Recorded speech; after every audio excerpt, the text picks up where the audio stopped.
Happy to have you on this call today. This session promises to be a very fantastic one. Not just only fantastic, we're going to see the amazing work that we do here at DSN. So this is Data Scientists Network. DSN, we're formerly referred to as Data Science Nigeria, as a lot of you know.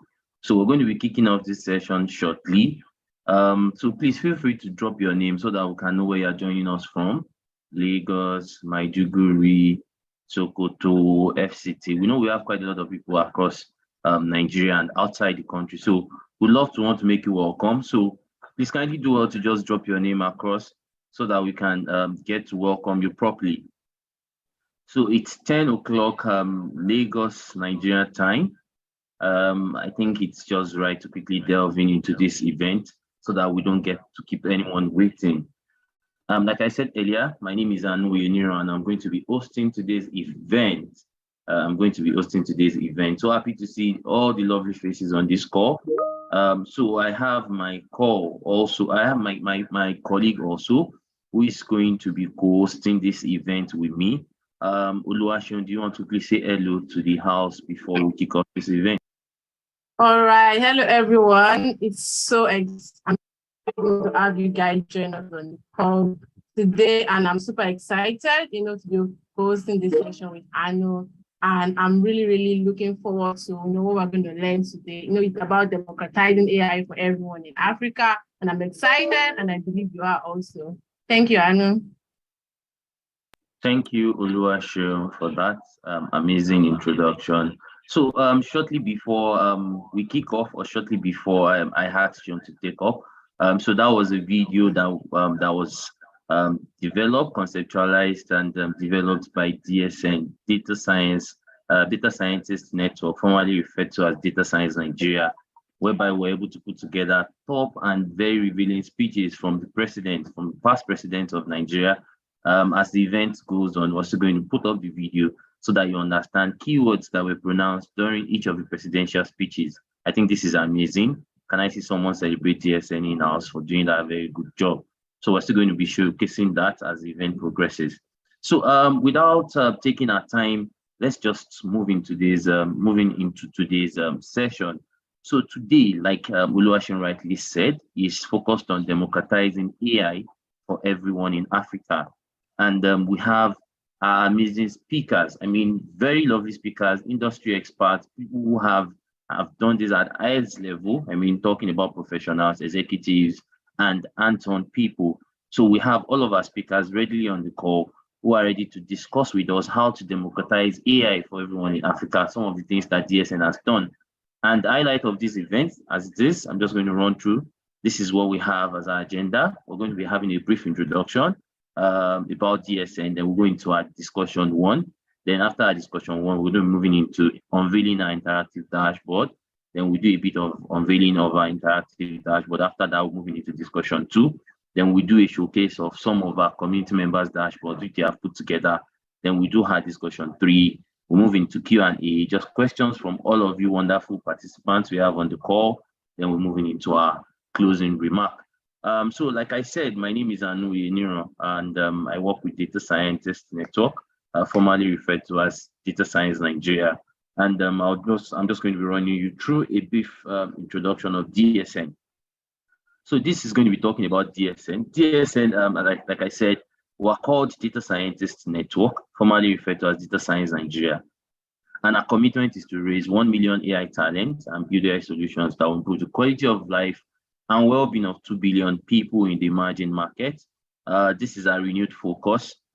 If you had known DSN over the past few years, our commitment was just to raise 1 million AI talent, but have transitioned into building AI solutions, and we believe these solutions will help improve the life of 2 billion persons. So we're doing this through 3 different things, which I'm going to speak to briefly. The first is a community for learning and research, followed by product development for social impact, and finally, our partnerships for solution delivery. So over the past 5 years, we've transitioned, we have evolved over this period from a learning and community organization to a research and social good applications firm. Then we also moved on into corporate support and solution development. and we are really moving strong into startups, ventures, AI vertical partnership, and AI for national development. So that has been our evolution. Like I said earlier, there are three things that we are working as renewed focus as we are improving on our commitment. Now, this is one of our bedrock, which we refer to as community, and I'm going to be speaking to why that is our bedrock.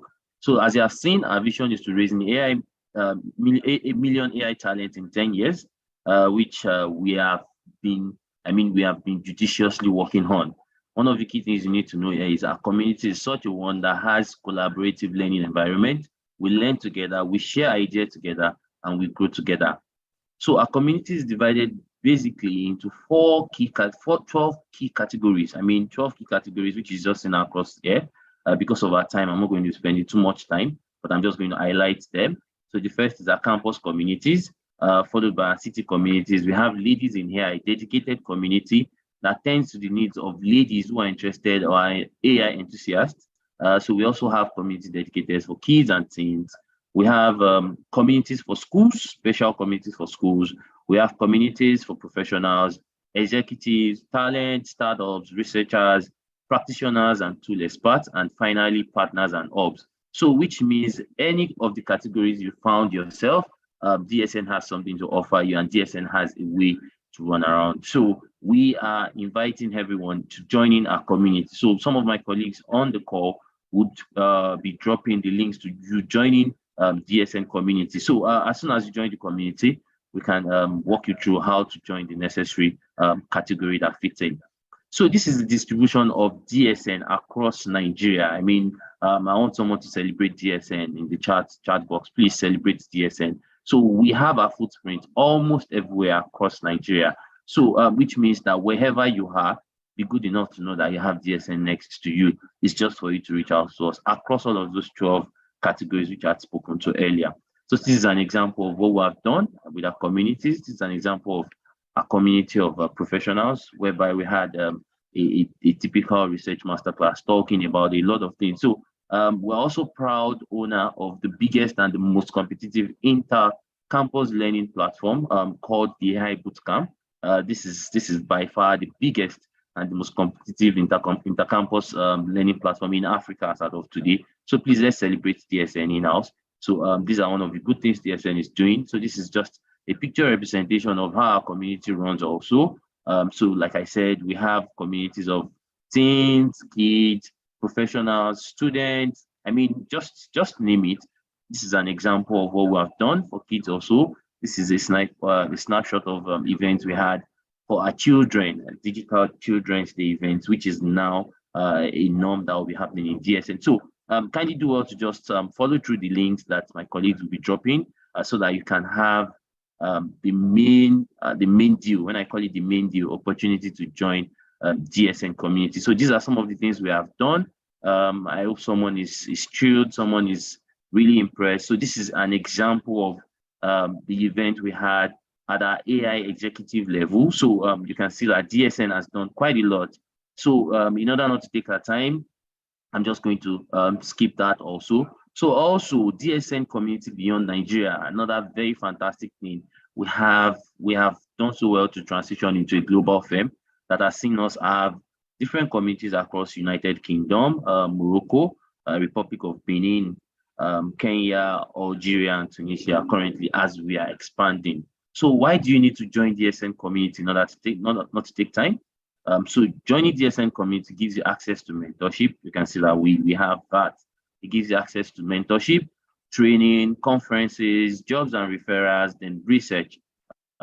Just recently, a research that was presented at the deep learning in Daba X Nigeria. We won the best poster. So these are some of the things you get to learn how to write good research papers, learn how to opportunity to attend conferences, trainings, mentorships. Just name it. So for you to just sign up, kindly go ahead and follow this URL, https bit.ly/AI_membership. So my colleagues are going to be dropping this just to just hit that button. Also, like I said, we also have a dedicated community for startups So if you're an entrepreneur, you're a business owner, you are sure that you have an idea that you're sure that can take on the world, also follow through to join us at our AI startup team, and someone will be reaching out to you to take you on to become a world-class innovator. So this is an example of this is just a snapshot of some of our partners that I've worked with. Like I said, DSN is a global firm and we've gone far and wide by working with a whole lot of global firm, local and international firm. You can see some of this ranging from Bill and Melinda Gates Foundation, Microsoft, JP Morgan, Mastercard Foundation, Nvidia, Malaysia. I mean, just name it. Carbon. So we've done quite a lot with a whole lot of people, and this is to tell you that these are some of the opportunities and access you're going to be having when you join DSN community. So also some of our work has been recognized at the highest level. I mean, ranging from us being recognized as the #1 AI learning community and solution delivery network in Africa. So this was won at my Impact Award. This is my Impact Award that we won at Deep Learning in Daba in 2019. Also, our paper won the Best Poster Award at the EC Conference 20. So this is also an amazing one. Please, I want us to celebrate DSN just in the chat box. So quickly also, we're the only African finalists at the X Prize Award. So this was as a result of our work that we did in response to COVID-19. So this is our founder receiving an award at one of the top leading AI conference. So this is also one of the major things that DSN has done. We released the first elementary student beginners Python for elementary students and beginners in Africa. So this can also be accessed. My colleagues are going to be dropping the link for you to access some of these wonderful things that DSN has done. And almost as we're rounding off on about DSN, 2 of our products which was initiated, conceptualized and developed by DSN. They were selected in the 2021 Global Top 100 AI products by UNESCO IRCI. So we're listed, 2 of our major products were listed, and the products are EdTech AI Adaptive Learning Engine and Prescribe Right. So this is one of the good things that DSN is doing. And finally, for you in Lagos, you're looking at a place to work, you're looking at a place to probably try and, have access to training. Maybe you're a business owner, you want to run trainings, you want to run events. I'm glad to tell you that we have a dedicated AI research hub in Lagos that has amazing co-working space. So my colleagues are also going to be dropping links. If you're on the mainland or you're on the highland, we have access to co-working space that you can have access to serene environment. Very good place for you to think through, work well, and deliver on whatever you want to do. So my colleagues are also going to be dropping links to accessing our facility. And finally, this is supported by our world-class advisory board. I'm not going to run you through all because of time, but these are fantastic and amazing people who have been holding us accountable and making sure that we drive on the goal of raising 1 million AI talents and building AI solutions to support the 2 billion people in emerging markets. So in order not to take us time, you want to learn more about DSN, please feel free to join our community. Please feel free to reach out to us. My colleagues are going to be dropping the link to our most recent annual report that we just released so that you can read up more on DSN. So you're welcome once again. My name is Anu Yeniro. This is the October 3rd session, which we call Democratizing AI for Everyone in Africa. And we're going to be talking so much more on that. So in order not to waste time, let me just move into introduction of this session. So like I said, this session is focused on 3 key things. We have our event highlights put together, three key things. If you have been following up with us, you know that we have these 3 key things pushed out just for you to understand what you should expect from this event. The first is we're going to be unveiling the dynamic and insightful financial inclusion dashboard. It was built by Power BI analytical tool. Can someone please celebrate themselves? I know we have quite a lot of people here who actually participated in this, and their good work is also going to be shown. Please, can you just celebrate yourself? So we're going to be unveiling the dynamic and insightful financial inclusion dashboard, which means that you have anything you want to look at, you want to think something through on any of this dashboard, you want to have more information on financial inclusion, trust me, you have that very dynamic and insightful dashboard, which was powered basically by DSN, Data Scientist Network. formerly referred to as Data Science Nigeria. We're also going to be showcasing how our community of practice has used this training, this data that we have provided as part of our corporate social good, how they have been able to build their dashboard. What they've used the data to do. And finally, we're also going to be talking about best tools and approaches in handling visualization and use of data for economic planning. We have a speaker who is in-house also to take us through on that. So stay tuned and be readily available to take on this session, as I'm sure that at the end of this session, you would not just only have gained one or two things, you would have picked up what it takes for you to become a great data visualization expert and also how to kick off your career in artificial intelligence. So without taking time, let me just hand over to my colleague who is going to be introducing our speakers. Uluwaseun, are you with us? Yes, I'm here. Thank you so much, and that wonderful, introduction of DSN. At DSN, we are proud of what we do. We are impacting life across Africa and the world, and we'll continue to do more. So right about now, speakers, we have 5 amazing speakers that will be speaking to us today. And to start, I'm going to start with the Director of Economic Intelligence Unit, Lagos State Ministry of Economic Planning and Budget, Mrs. Olayinka Ojo. Ms. Ojo is the Deputy Director of the Lagos State Service, Government Service. She's a professional statistician. She's a member of the Nigeria Statistical Association, NSA. She's the immediate past head of Bank Division of the Lagos Bureau of Statistics, and presently she's the Director of Economic Intelligence Unit in the Lagos State Ministry of Economic Planning and Budgeting. Ms. Olayinka is a graduate of mathematics with specialty in policy, research, methodology from the University of Lagos. She possesses an MSc in information science from the University of Ibadan. Mrs. Ojo is a versatile professional of over 2 decades experience. Wow, that's 20 years experience in data administration and management, research, and macroeconomic projections. The focal driver of public policy. She has so much in our portfolio. Our experience cuts across both local, state, and federal government levels, as well as development partners, research. I want you to light up the chat box with your emojis, your fire emojis. Mrs. Ojo supports entities with leadership, and she with emphasis that operates without sacrificing ethics, professionalism, guidelines, corporate governance, and personal matters. She's socially active and full. I can tell you that about Mrs.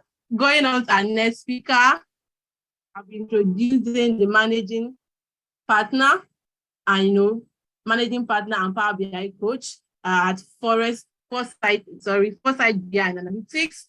Ahmed Oyelowo. Ahmed is a Microsoft MVP, a Microsoft Certified Solution Associate. He is a Microsoft Certified Trainer and Certified Advanced Financial Modeler from the Financial Modeling Institute, Ontario, Canada. So, Mr. Ahmed is ready to dig out on the financial modeling. He's so experienced. He has developed several cutting-edge solutions. He has trained various corporate clients on business intelligence and financial modeling. That's awesome. I want us to clap for our speaker. They are really, really good. Yes, so I'll move on to the next speaker. That's the team lead in analytics, First Bank of Nigeria. Please slide. Yes, the team lead First Analytics. Yeah, First Bank of Nigeria. Edward Oluwaseyi.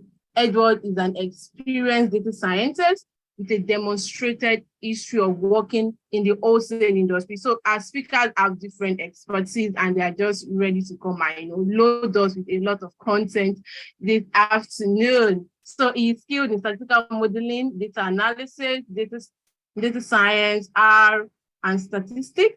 He's a graduate of the prestigious Obafemi Awolowo University. He holds a bachelor's degree in mathematical statistics and probability. That's amazing. Also, our next speaker is the Senior Cloud Advocate at Microsoft. Yeah, Mr. Olarewaju Oniboke. Olarewaju has vast experience in driving business transformation through data. He leverages data as an analyst, data scientist, data management specialist. I mean, name it, Power Platform developer. This is amazing.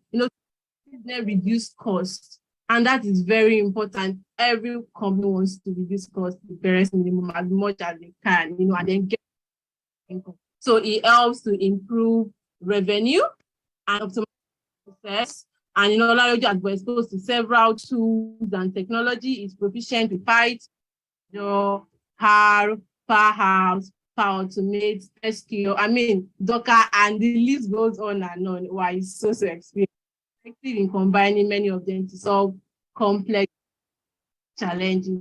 Come on, let's celebrate Olaniwaju Oniboke. And yes, moving on. Yes, to our last speaker. Yes, our own impact and community team lead at Data Scientist Network, David Akonji. David is an experienced, analytical, business-driven minded scientist with expertise in business analysis, data analysis, geospatial analysis, project management, database management. Wow, amazing. One of his primary tools in achieving success is the use of the agile methodology in business. David is self-motivated, the problem solver, and ardent who believes in collaboration to achieve said business and financial growth. Amazing. I mean, we have such amazing. Come on, let's light up the chat section with our best emojis to welcome our speakers. Yes, thank you. I can see. Thank you so much. So I hand over to Anu to take on the conversation. Thank you, Anu. Thank you very much, Oluwaseun. Thank you to our amazing speakers. It's so nice to have you here. Like I said earlier, this session promises to be very, very interesting. I mean, you are also going to, like I said, the highlight which we have put together is very much clear. What we're going to be doing there is we're going to be unveiling so much more on what the team has done. I mean, the team has done quite a lot. I mean, in terms of how to make use of Power BI tools to delivering insightful and very lovely dashboard, which we're speaking to. So without taking our time, like I said earlier, we're just going to be moving directly into our first discussion. And for this session, I'm going to be having Ahmed. Please, let's confirm if Ahmed is with us. Ahmed, do you want to say hello to everyone? Okay, hi everyone. Good morning, good afternoon, good evening. I hope you can hear me clearly. Yes, live and direct. So Ahmed, thank you very much. You're welcome. And also on the call, we're also going to be having the next person, who is Edward. So Edward would also be on the call to talk to us. Hi, Edward.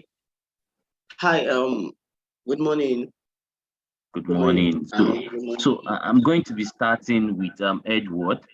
So do you want to talk to us a bit about the impact of financial development on economic indicators? So just briefly. Okay. Yeah. Thank you. Good morning, everyone. It's a pleasure to be here, and I think most of the time when I get to see the topic from data science, I see that they are highly impactful topic. So in the next, like say, just in summary of within 3 minutes, I just want to shed more light on the impact of financial development on economic indicators. Okay, now one thing about financial development is being able to increase the availability of financial services, probably range of financial services to address financial requirements. So, and there are a lot of financial requirements and availability or probably requirement around savings, around credit facility, around insurance. So now, financial development include those range of services. But now let's now talk about the impact to financial or to economic indicators. Now, so let's just give a case study of somebody in the northern part of Nigeria, and the person is a farmer, and let's give an arbitrary name and say, okay, Mr. X. Mr. X is in somewhere in the northern part of Nigeria, probably digitally excluded region of the country, and the customer need access to loan, some credit facility. Currently now, because the customer is digitally excluded, there will not be probably any digital footprint to be captured by probably financial institution to provide loan facility for such customers.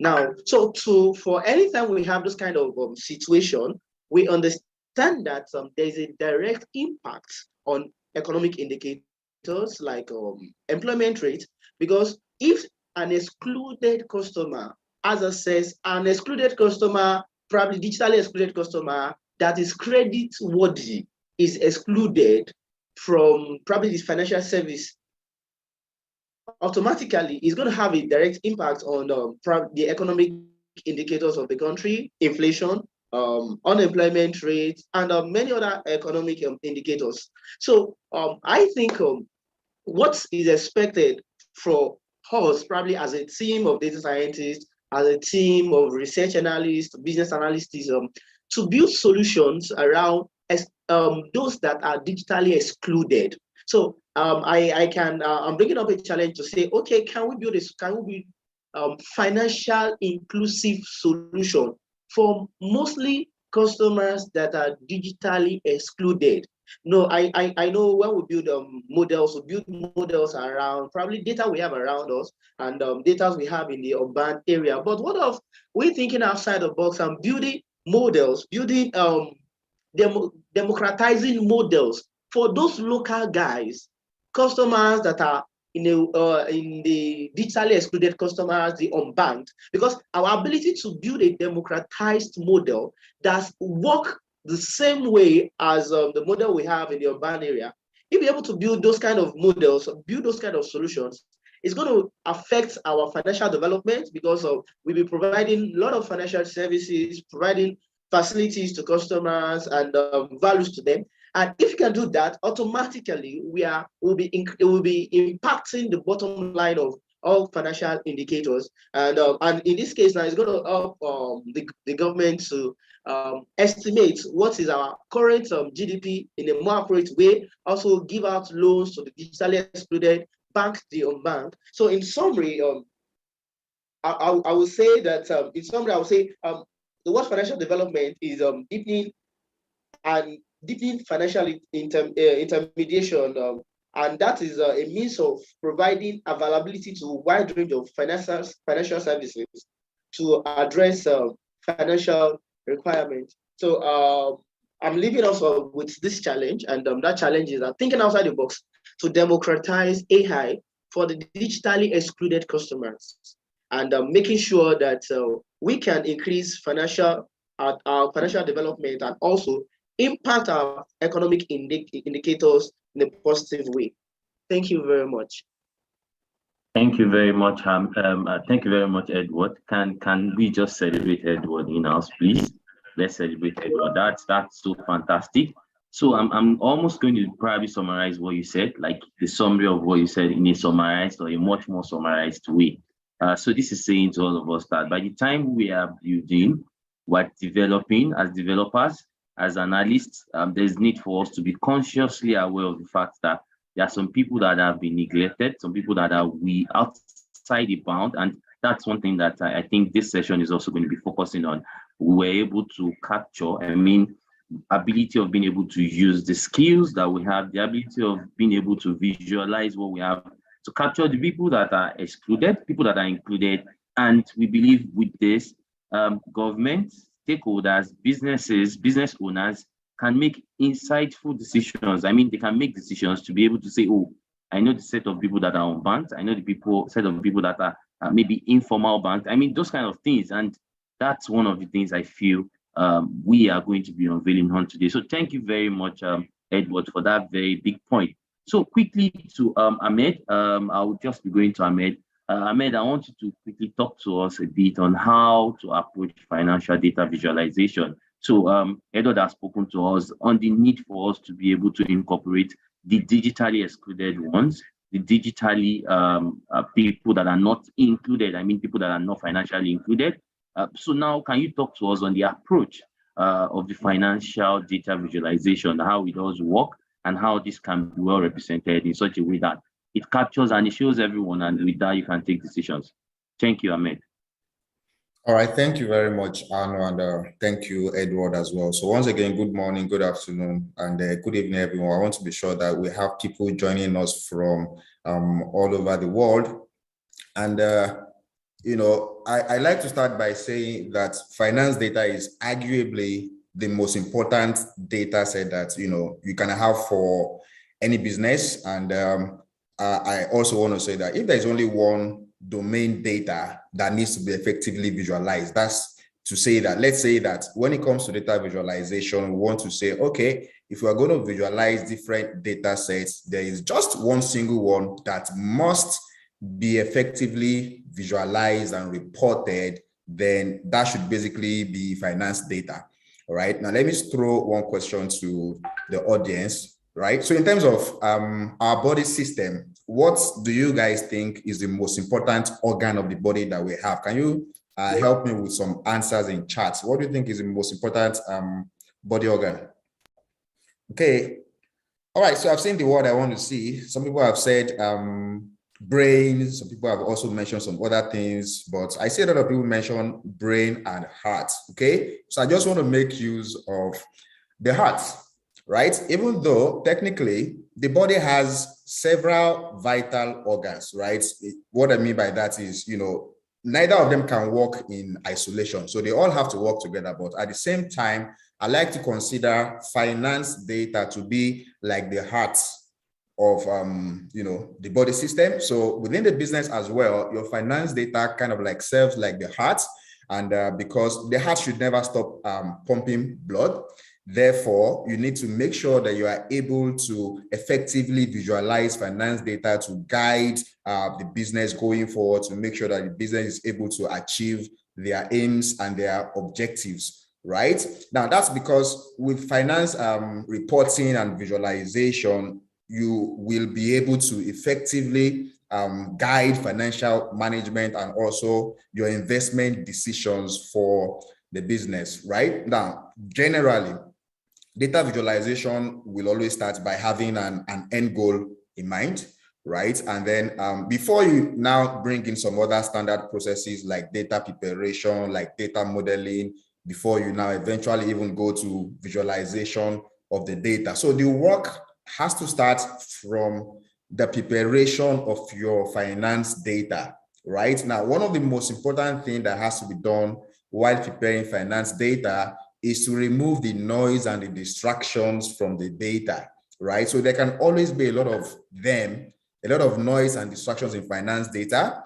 And that's because, majority of the most important finance data that you want to use will always come from accounting systems, right? Now, when you generate those data from accounting systems, there are likely to be several data quality issues here and there, or maybe also having some unnecessary details that you don't have to work with, right? So maybe, for example, we always like to talk about the grain of data you need, right? Which we refer to as the granularity of the data, that's the grain. So maybe you want to analyze some data sets, for example, across several years. But if the detail has been given to you by months, right? So you want to think about it. Do you really need to have the details by month, or do you want to aggregate all the months within each year so that you can summarize up the data while preparing it and make sure you have it at the level of detail that you need, right? So the whole work will start from when you prepare the data. And one of the most important things you have to put into consideration that time is to focus on only the most important things. You will always have noise and distractions in your finance data. Make sure you are able to take out those noise and those distractions. Then you should put consideration as well for sourcing for external data sets, right? So not only the data that comes from your business, not only the one that comes from the accounting systems, you want to factor in external data sources that can blend with what you are trying to output. You know, we said you would basically start by having an end goal in mind, depending on what you are trying to create. You want to bring in some external data sets as well. Sometimes, you know, economic data sets like maybe inflation data, maybe oil prices data, maybe something like you know, exchange rates and so on and so forth. So those economic data sets that are external to the business can also help you to make sure that you are able to derive, or maybe you are also able to, you know, have better insights from your own data set, right? So maybe you want to do some kind of forecasting, for example, you want to do financial forecast, right? So if you're taking cognizance of only your historical finance data to carry out your forecast, you know, you may not have the best of results, because you have to think about economic factors, right? So if you go through finance news these days, you will realize that there's a lot of talk about, you know, hard times to come. So, you know, you want to make sure that you are able to align your internal finance data. You know, you want to blend it somehow with the economic data set that you have there. By then, you are going to have, you know, better results and better insight that can easily guide your business going forward, right? Now, when it gets to the visualization aspect, of course, you start by having your end goal in mind. Then you want to prepare your data where you want to remove all the noise where necessary. You want to make sure you have the accurate data sets. You want to remove all the distractions. Then you also want to model your data alongside external factors. So by the time you have all those things in place and you are ready to do data visualization, at that point in time, you need to ensure that you are able to, you know, use the most simple visualization that you can find that can be understood by your stakeholders, who are mostly your decision makers, the CFO, the MD, you know, and so on and so forth. Now, some of the things, or some of the visuals, or some of the most revealing things that you can have when visualizing financial data will always be trends and financial ratios. So trends and financial ratios will always provide you with the best insights when it comes to financial data, because, you know, you want to monitor your finance trend and you want to know how healthy you have been, you know, what the trend looks like and how you are supposed to correct things where you're supposed to correct, how you are supposed to optimize where you are meant to optimize as well. Now, apart from trends, one very important area that, you know, a lot of people ignore is financial ratios. Now, the reason why you need to pay attention to financial ratios is because, like I said earlier, a lot of finance data are generated from accounting systems. Now, accounting as a profession, or maybe as a body, has standards, right?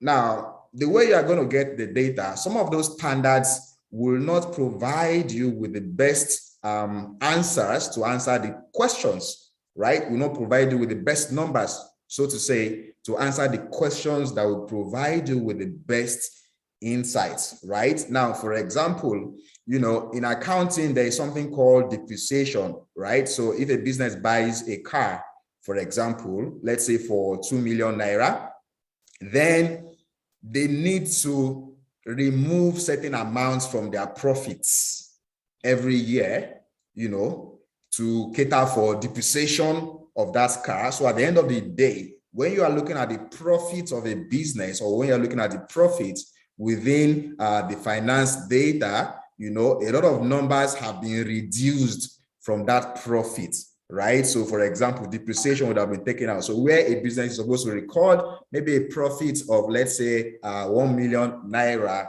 but because they are probably charging some depreciation amounts against the profits, you will see that the profit that will be recorded at the end of the day might be something like 850,000. That means, you know, they're accounting for something that is not really abstract per se. Now you have bought the car already, you've paid for the car, is an asset for the business, but then you continue to reduce some amounts from, you know, that you charge, and you call that depreciation. So eventually you are going to report a profit that is going to look like 850,000, whereas, you know, there are ways you could maybe return that depreciation and see that really ideally, you know, your profit should be let's say 1 million instead of 850,000, because the depreciation you are removing from the profits is not really a cash item per se, because it's not like you took out some money at the end of the year, right, to go pay for some other things. The car you have bought is already an asset for the business, and you are using it to run your business, hopefully to generate,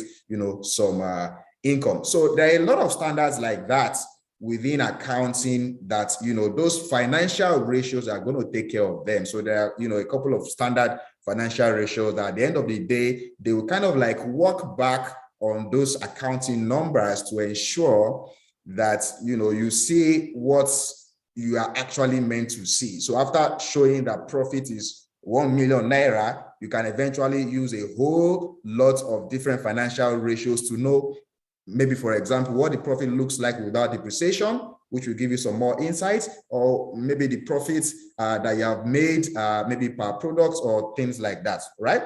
Now, to wrap this up, I would say that everybody is meant to have, some basic accounting and, finance knowledge, because the only way you can have the most revealing insights from finance data is when you have somebody that understands accounting and finance working on it, just like in any other domain as well, right? So for every domain, if you're going to work on a data set, you need to have like the domain knowledge for that data. But for finance, it is even more important, because just like we have established earlier, that's like the heart of the business. So it needs to be kept really, really healthy. So maybe you may be able to get away with some things, maybe with the way you take care of your skin, for example, but not with the way you take care of your heart.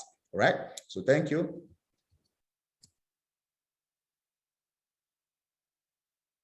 Yeah, thank you very much, Ahmed. Please, let's celebrate Ahmed in the house. I mean, that was very, very, very detailed. So thank you very much. So thank you so very much. I'm sure there are still going to be questions from some of our participants in line with this. So in order not to take our time, because we still have some of our speakers, I've seen people turning questions. Please do well to continually just turn your questions in. I'm sure we're going to be taking those questions briefly before we go. But in line with what Ahmed said, I mean, ability for you to be able to distill some of those numbers, put it side by side, get the good ones out of it, because your data could be so noisy at times that if you are not very detailed, you might not be able to follow through on what exactly you really want to do. So what we have done as an organization is what I would just love to quickly play, right? So for October 1st, for people who have taken out time to really follow through some of the work that we have done, we're able to put together, pick out keywords, keywords of the presidential speeches, which they have done. I mean, we've been able to put that together. Just an example of what Ahmed has said, just to buttress that point. And we're able to. So please just listen to that. It's just a 2-minute video. And at the end of this, we're going to be unveiling our financial inclusion dashboard, which our team is readily available to take us through all the good work and what we've been able to come up with. So enjoy this.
Yeah, so thank you very much for that. So that was a typical example of ability to distill what you really want to do. I mean, being able to distill what you want to do to get the actual result that you're looking at. So that was one of the things that DSN did just at October 1st in order for us to be able to see that. So shortly, like I said, we're going to be moving into unveiling of the DSN, the financial inclusion dashboard, which was done basically using Power BI analytical tool. So my colleague, which is who is up already to take on that, would be running us through the demo of the dashboard. So David, please confirm that you're with us. Yes, thank you, Anon. I'm with you. Okay, so good morning. I'll be handing over to you shortly so that you can take up this conversation. Thank you.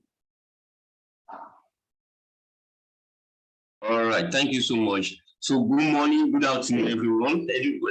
Wherever you are joining us from, it's really great and nice to have everybody on the call today to look at the amazing products, all of the things that we have done at DSN and this part of our community social goals to see how we can make financial inclusion data to be more available and accessible to our data community. So my colleagues will be dropping the link to access this dashboard to the chat now. So this is our dashboard, and to also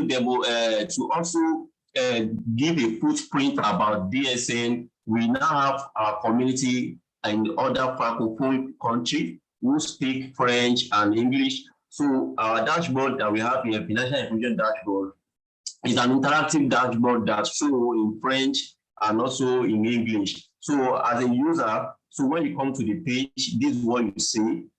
This dark red here that we have here, this is where we have a percentage of financially excluded population by state in Nigeria. So where we have white here, it shows where we have light background shows where we have more people who are financially included. So to explore the dashboard, you can click either French or English. So let me go by English. So this is the central dashboard page for this dashboard. So this is central dashboard page for the dashboard. So the top of the dashboard shows the population dynamics of Nigeria from 2010 up to 2020. And also this particular population is only speaking to 18 plus population across all of those years. So you can see the population out of the population on year 2020, you can see the population that have access to mobile phone. You can see that 89% of the population in Nigeria who are adults has access to mobile phone. We can see that out of these 81% of them are mobile phone owners. And we can see active digital financial user. So when you hover around each of these metrics, the interpretation of each of the metrics will be showing, the two things will be showing you the interpretation of each of the metrics. And from this other, the right corner side here, we can see the population that are banked, the population that are not banked, and the population that the overall percentage that are excluded. So to deep dive into the dashboard, you can click on the top here to go to the main menu of the dashboard. And you can click the down arrow here. If you want to go back to the main page, let me click this to go back to the main page. So this will take you back to the main page. So to go back to fill the details of the dashboard, just click the top right corner here. Click the top right corner here.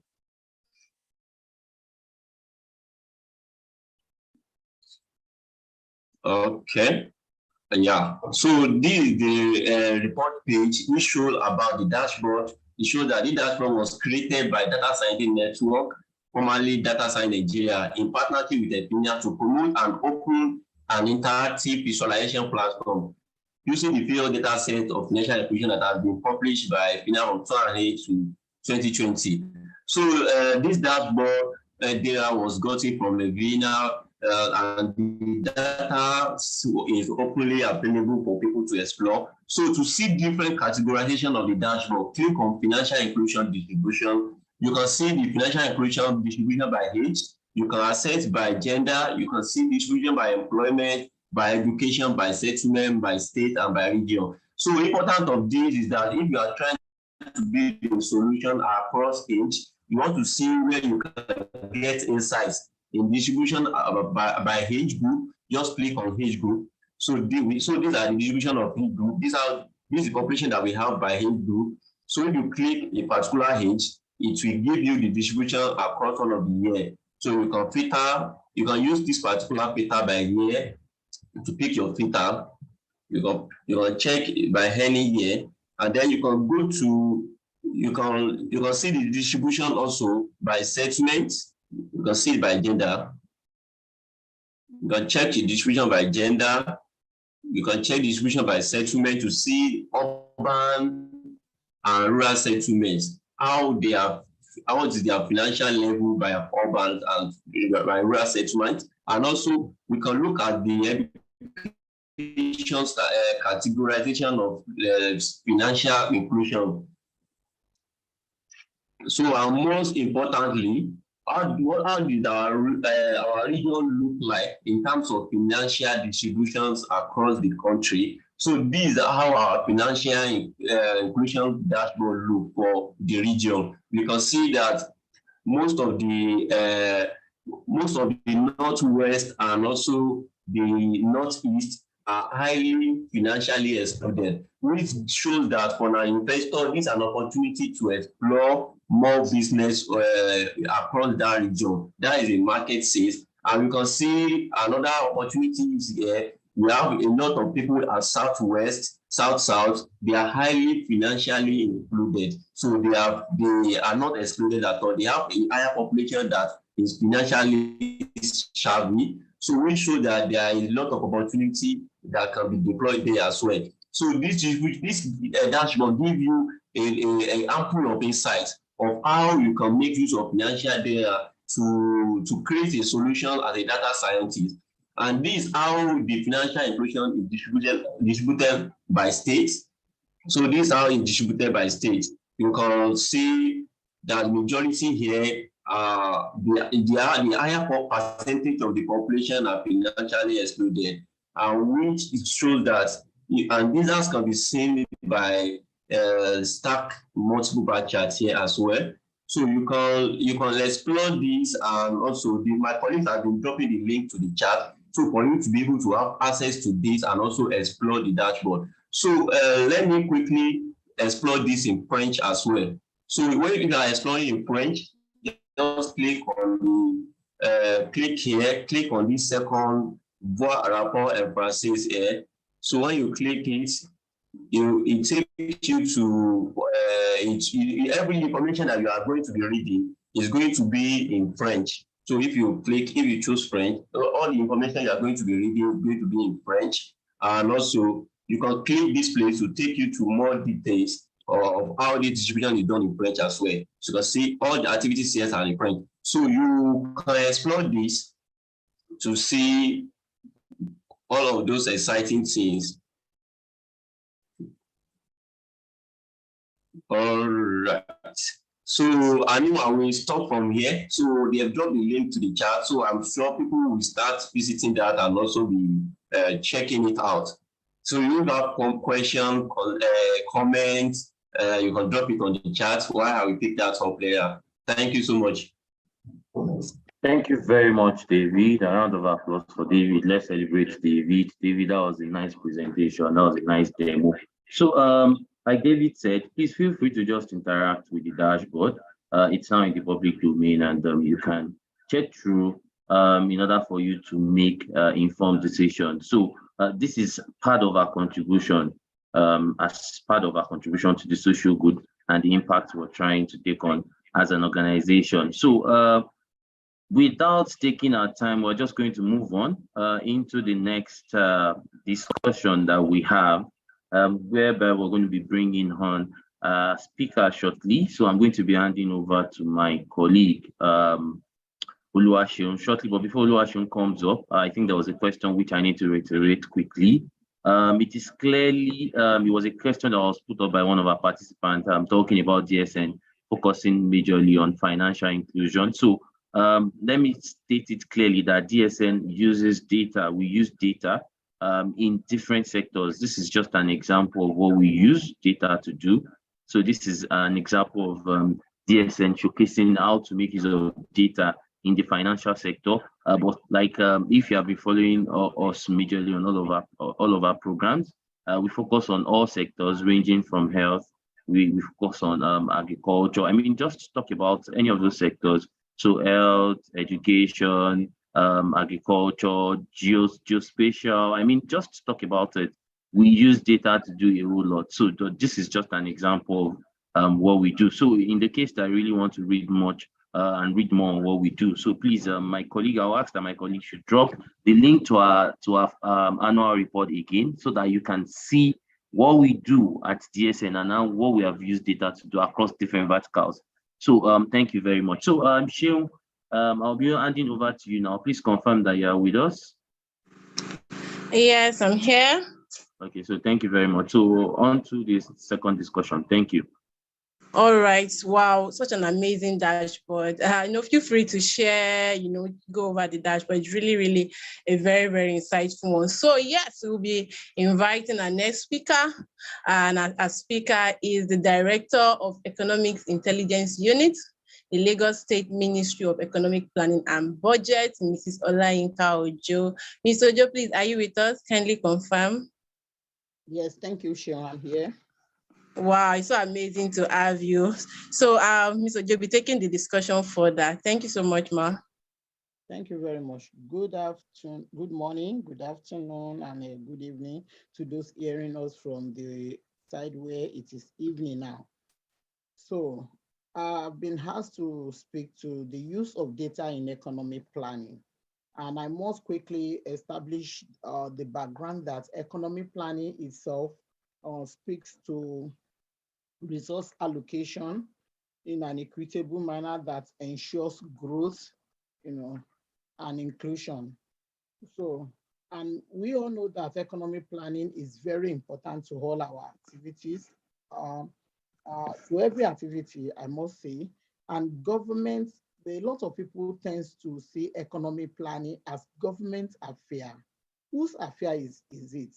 It's all of us. It's all of us, because economic planning includes what you and I put into government and what government takes from us to plan the resources that is available, again, for growth, inclusion, development that relates back to us.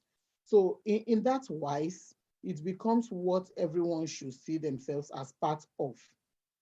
I will be speaking mostly from the context of the government I belong to, and that is the Lagos State government, how we have used data over time, to do planning. And I will speak to a few work that we did with Data Science Nigeria before their transition to Data Scientist Network.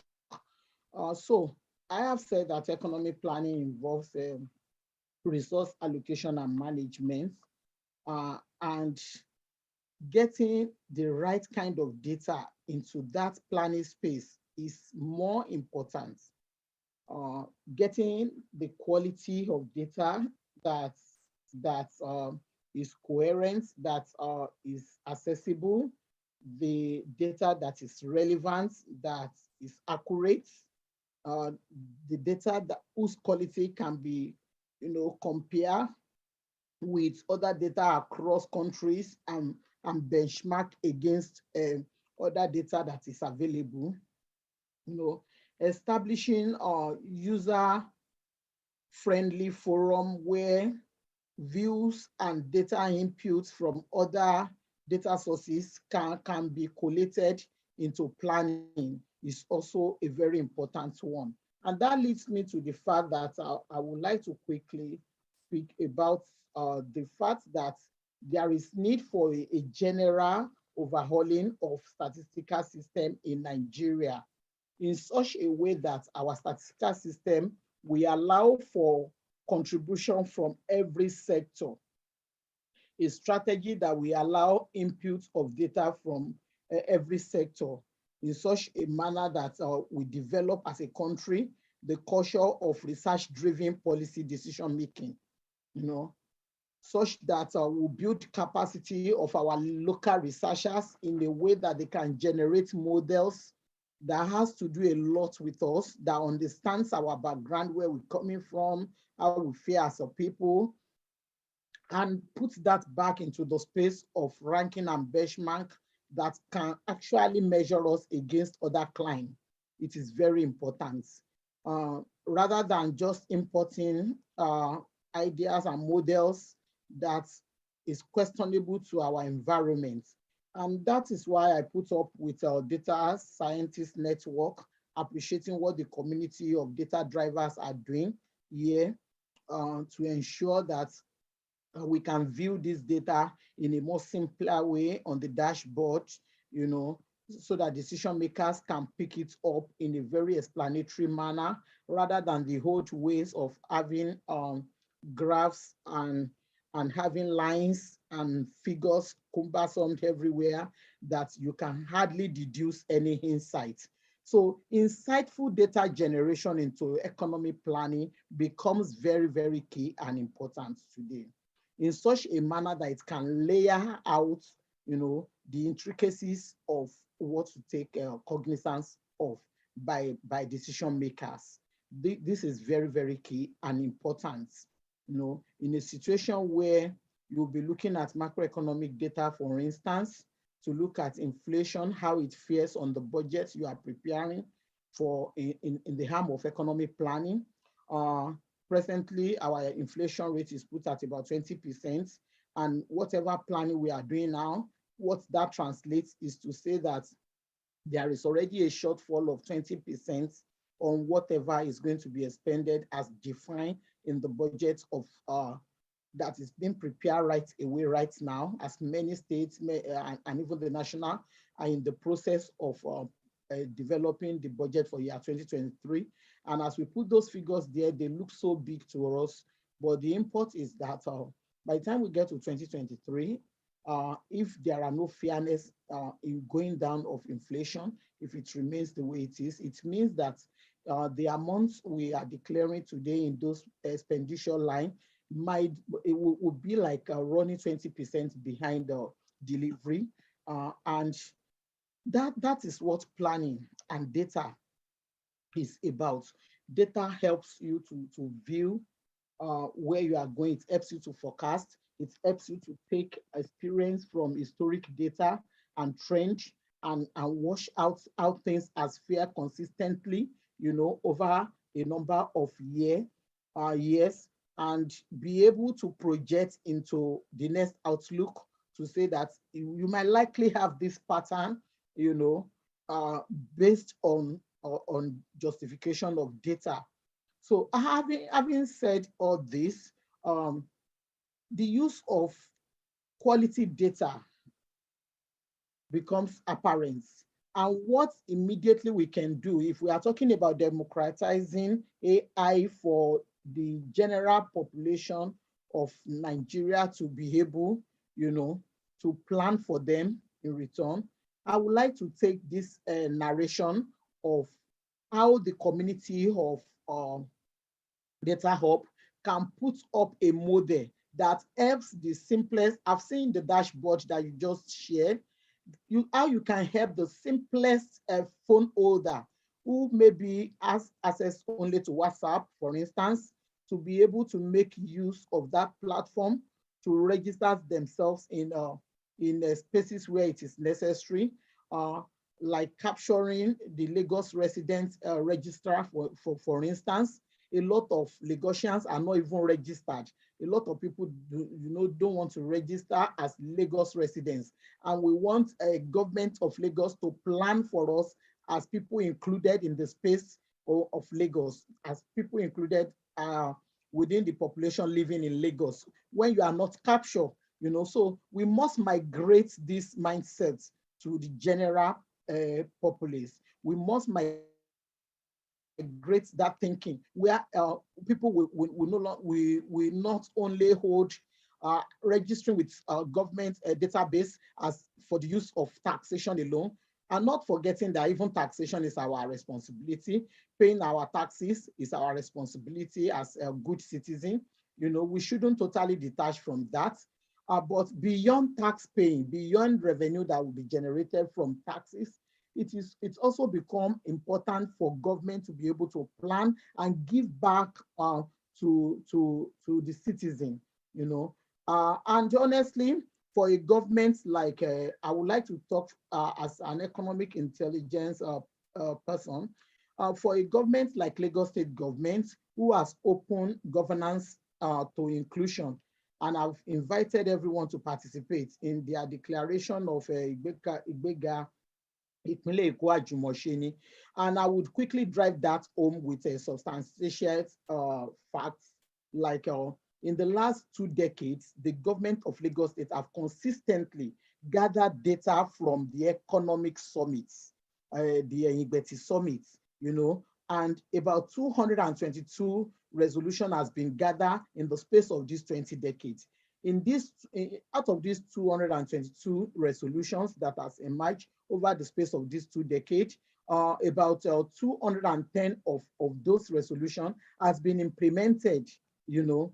If we validate these facts, you know, and to be true, I think such a government is a government that we should give it to in the use of data in economic planning.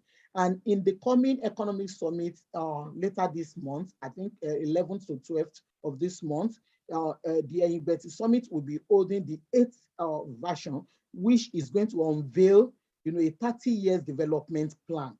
30 years, guys, 30 years of you and I doing business within that plan. 30 years of you running your businesses, the economy, you know, within that plan.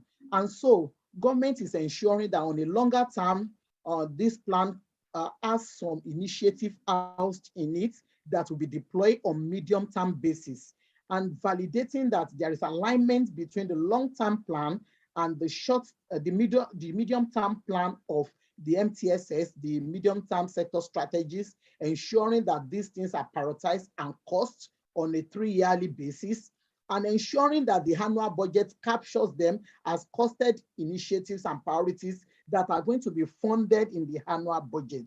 You know, when these correlations are put together by the reason of available data and benchmark against macroeconomic indices, the environment of employment available, the gaps that exist, you know, and how they block those gaps by their delivery, the outputs, the outcomes eventually, with key performance indicators driving this space in every of the sector, then it becomes very, very important to have valid data that drives such economic environment to ensure that the outcome of planning, which is economic growth, which is ensuring stability, development, ensuring there is employment generated, ensuring that there is resilience, that you know, ensuring that the space is perfect, you know, for business growth and the eventual wellness of the people becomes very key and important. Knowing the population of a particular domain and how many people will be traveling on the road that is going to be constructed, you know, shows government the utilization of that road, how frequently it will be put to use, then the provision of transport system in that corridor, you know, how many people will travel by the travel time available, and that brings them back to the overstretch on that road and how prepared they should be in what time, you know, to begin to think of a maintenance and renovation of such road. So data and economic planning goes hand in hand, and you cannot distill the two from one another. But having the very good data, quality data that speaks to this planning in a robust manner that ensures development is also very, very key. And that is what I'm charging the AI community to begin to look at how expressly we will be able to build models localized in a way that speaks to planning that is relevant to us on this side of the world, and also will be able to benchmark us against indicators, not that our data are standing alone and cannot be validated in other space of data management. Yeah. Wow, wow. Now that's what I could put together here to speak to. Thank you very much. Wow, thank you so much, man. That was really, really awesome. You know, two things I gained from your session is we need to make data available in simple visualization for decision makers. I mean, whoever is planning the budget is making the decision. I know the second thing I learned is we need quality data for long-term, for medium-term planning. Thank you so much, Ms. Ojo. That was really, really insightful. All right, so right about now, we'll be showcasing some of our community work, some of the work that was done. So we had a 10-week master class on data visualization. Yes, please, let's celebrate Ms. Ojo. Yes, I can see some people saying thank you, Ma. Wow, awesome. I mean, that was really insightful. Yes, so right now we'll be showcasing, our master class, the data visualization that we did at DSN. So we had a total of 1,047 beneficiaries. We had 9 industry experts. We had 13 scheduled classes, 8 cohorts. I mean, that's amazing. 38 visualization dashboard built, and we had 20 dedicated mentors. So we're going to be showcasing some of the work that was done by our community. Just in order to just speed up the time, please go to the dashboard section. Yeah, we had some amazing dashboard. I mean, this was built by one of our participants that came for the classes, and the person did this. Yes, I mean, look at those very, very insightful dashboard from the data that was given to them. So like you said, this data made available to us. We can also, get our hands dirty, those analysis. I mean, this dashboard are really, really insightful. And that's the reason you need to be a part of DSN community. If you're not a part, I mean, this was what was done by some of our, our community members. And this is really, really amazing. Wow. So we're going to be going to the third, our time is fast spent, our third discussion. And we're inviting Anu to take over the presentation. Thank you. Thank you very much, Oluwaseun. Thanks to Mrs. Ojo, and thanks to our wonderful community who has put together that dashboard. A lovely one, you say, right? So please click on the link and join the DSN community. So because of our time, I'm just going to be calling on our speaker, Olanrewaju, to quickly talk to us in 3 minutes, please. How choice of data visualization tools can improve financial storytelling. In 3 minutes, Olanrewaju, I know you want to do much more. I know you have a lot to say, but just because of our time, please, can we kindly keep it at 3 minutes? Thank you. Thank you very much. I'm happy to be here today, and I would like to also keep to that 3 minutes. A lot has been said on the value of financial data, and they are all valid. But this points us to something: numbers. All we can hear, we can see from all these things are numbers. And this is to say that the world has always been the game of numbers. Development is a game of numbers. Economy in itself is a game of numbers. And what determines underdeveloped nation is because all the economic indices aren't favoring them, which are numbers. Nigeria as a nation is underdeveloped because the financial data are not yet told in a way that prompts actions. As a matter of fact, we get to know about these numbers long before it has materialized. We hear inflation after inflation has taken place. We have seen it in the market. If we can adequately track the lead measures, financial data that speaks to what we are looking after. So if it is inflation, what is contributing to inflation? Can we track those things real time? If we can track them real time, then we can take precautionary measures to get things working before it get out of hand. So you must have seen the State of Nation report from Budget. I love, reading that report every time. This report always have a way of driving home the data that tells exactly what state we are in. And so how does the choice of data visualization tools can improve financial storytelling? I'm going to talk through just 4 points here. Accessibility, number one. I have 2 minutes to go. Accessibility, number one. How easily accessible is the data or information built with this tool? So when we are thinking about the tool we can use or to visualize financial data, can this data be accessible to the concerned population? Can they access the information anytime, anywhere, and anyhow? Anytime means it doesn't have to be in the afternoon, or it doesn't have to be in the morning that's available. Anytime. Anywhere, you can be on the road, you can view it, you can be in the office, you can view it, you can be anywhere, you can be out of the country, you can view them. Anyhow, is it on mobile, is it on desktop, is it on laptop, is it on your tab? You can view, even on your, wrist smartwatch today, you should be able to view them, so they're accessible. Can the tool deliver that level of accessibility? Any visualization tool that can deliver this can actually impart on how people can view and access this information, which is critical to decision making. Number two, ease of use. To drive financial literacy, the tool of choice needs to be easy. The ease of use needs to be there. It doesn't have to be difficult. Number three, compatibility with existing applications and services. How easy is it for people to integrate with this financial data and report and build on top of it? Today, we have several sources of truth. If you need this particular data, there's no single place to go to and build on top of it. We have different people with a different version of truth. What tools are they using? What platform are they using? So whatsoever it is, the choice of tools and platform we actually impart on the source of truth, the single source of truth. So it is difficult today to trust our data. But when you can verify the data is verifiable because of the source and the tool we are using to visualize it, then you are sure that it can improve the trust of the people. And lastly, security. A visualization tools or platforms should be highly secure without compromising accessibility. So what we see today is the data is secure, and that is why we don't have access to it. That's not what it should be. It should be secured, yet people should have access to it based on the rights they should have. No matter what it is, some should have aggregated results, some should have granular results, depending on their roles. So I believe any tools that we are using today needs to be able to address these topics that I've mentioned, so that we can actually have much more impact, have more, cover more audiences, and be able to have as a real-time information that can help with decision making. I rest my case here. Thank you very much.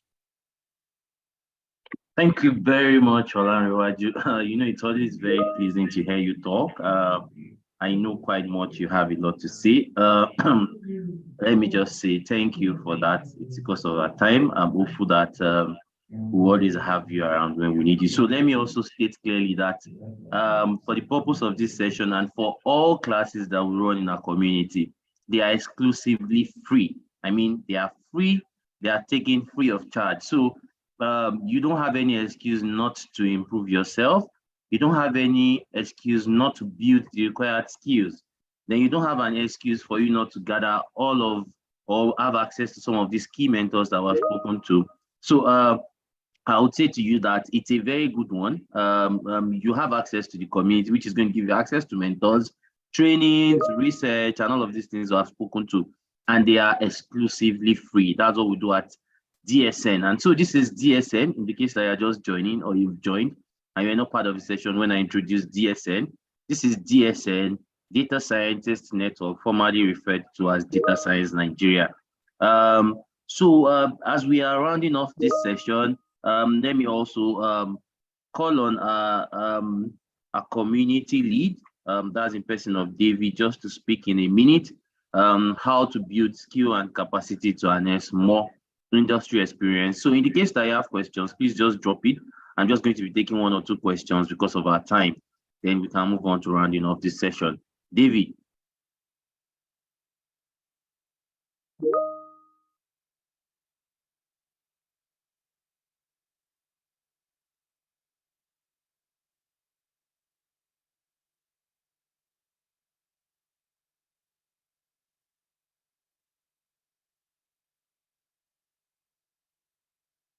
Yes, David, over to you. I'll be able to hear you now.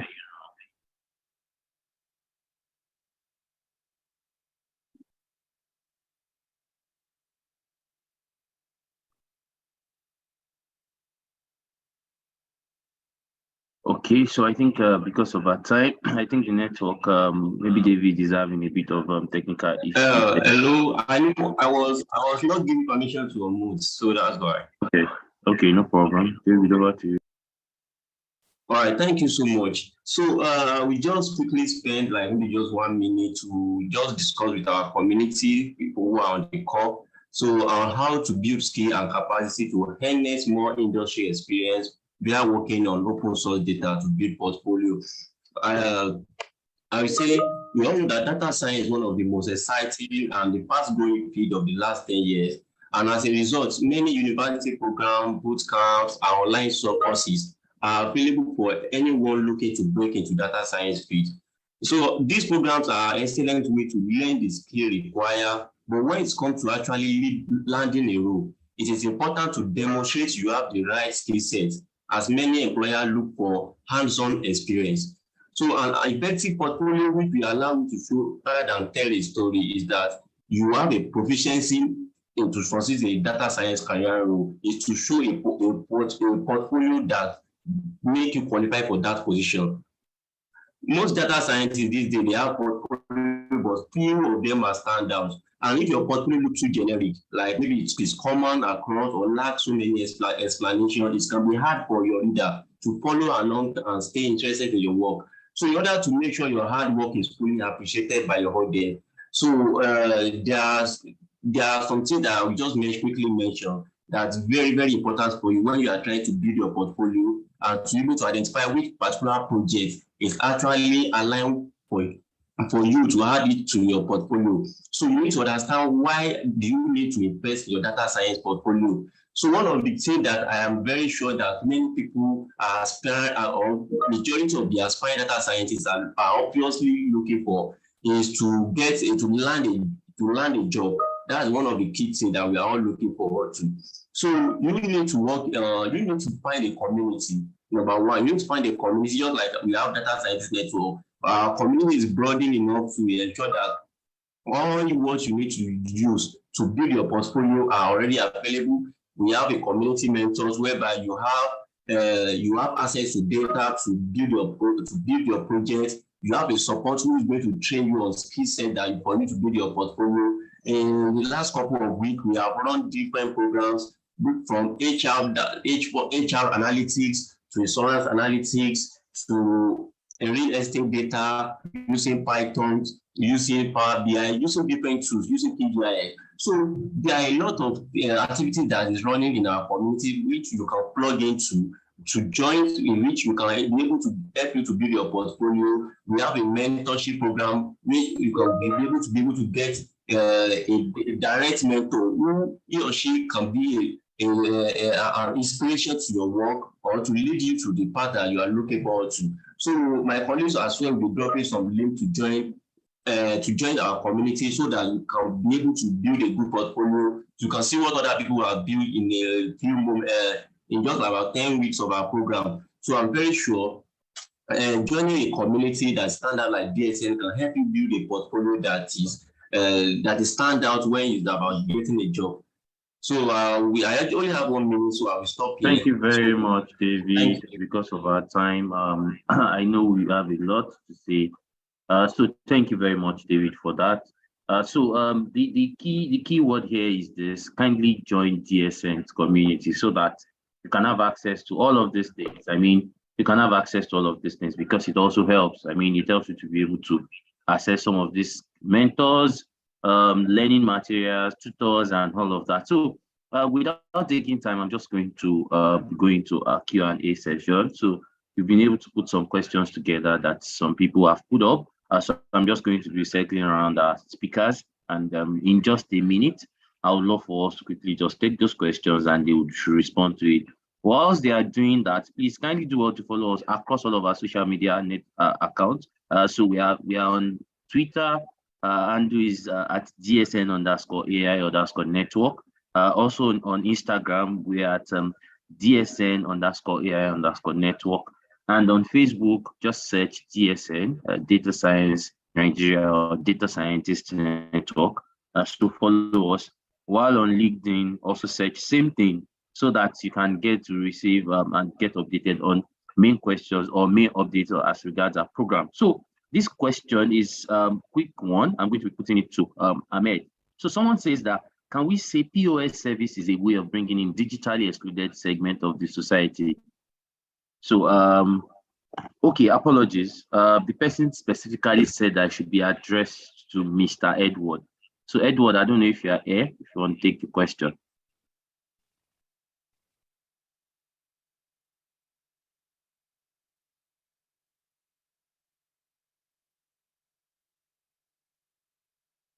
Okay, because of our time, can we just ask Ahmed to help take the question? So Ahmed, I don't know if you can take the question, please.